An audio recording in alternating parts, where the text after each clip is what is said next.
The hum of the generator outside the safe house sputtered faintly, blending with the distant echoes of Lagos nightlife. Amaka sat on the edges of the worn couch, her head bowed, fingers drumming lightly on the pistol she'd placed on the rickety coffee table. The room was dimly lit, the single fluorescent bulb casting long shadows that danced with every flicker of light. Agu leaned against the far wall, his face pale but resolute.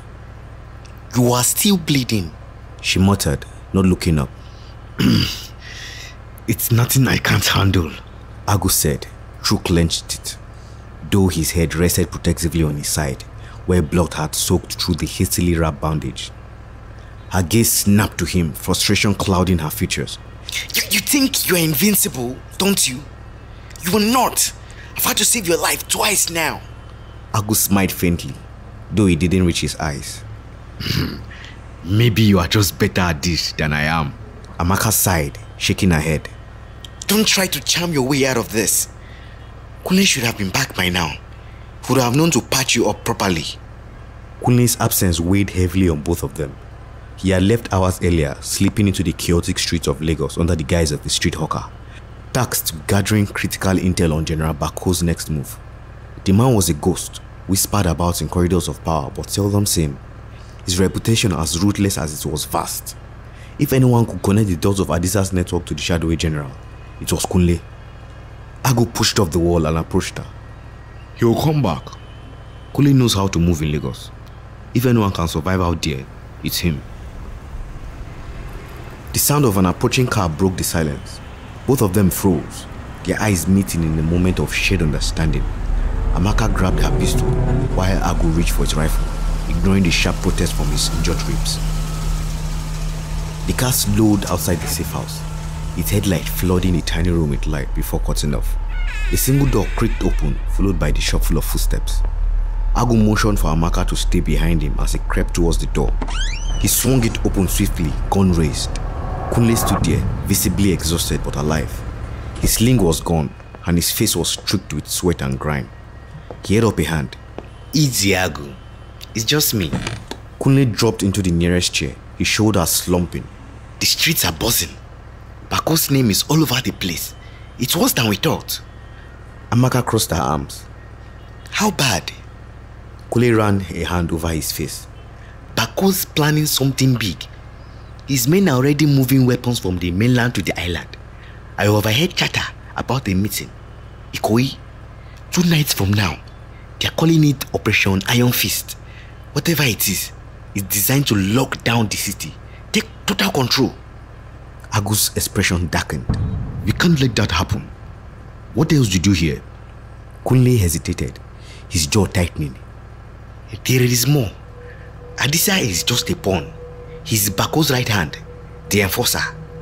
The explosion, that was just their way of flushing us out. They know we are in Lagos and they are baiting us to make a move." The weight of Kunle's words settled over them like a thick fog. Agu paced the room, his mind racing. "Then we turn their trap against them. We hit the shipment before it reaches the island, and we use the chaos to get to Bako's meeting." Kunle shook his head.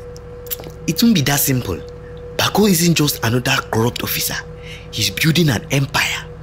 Even if we take out Adisa, Bako will have someone else take his place. We need to cut the head of the snake." Amaka stepped forward. "And that's what we will do.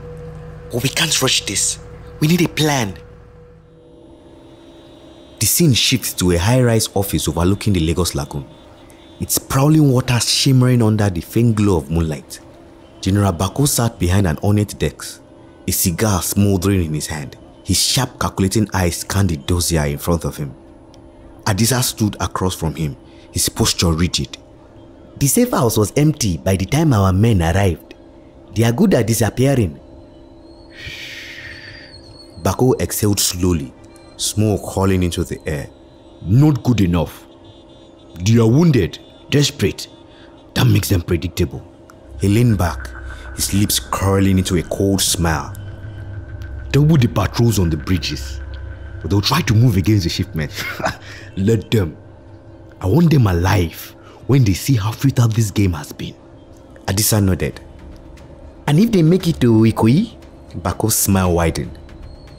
"They won't.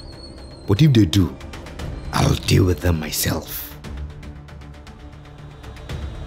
Back in the safe house, Agu, Amaka and Kule finalized their plan.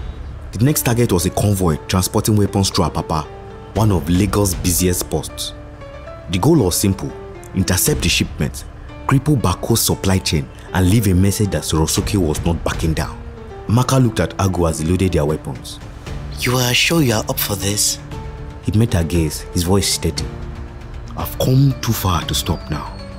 Kule glanced between them, a smirk tugging at his lips. Just try to not get yourself killed. We've got a war to win. As they slipped into the night, the streets of Lagos hummed with life. Hawkers calling out their wares, bosses honking impatiently, and the distant rumble of the city that never truly slept.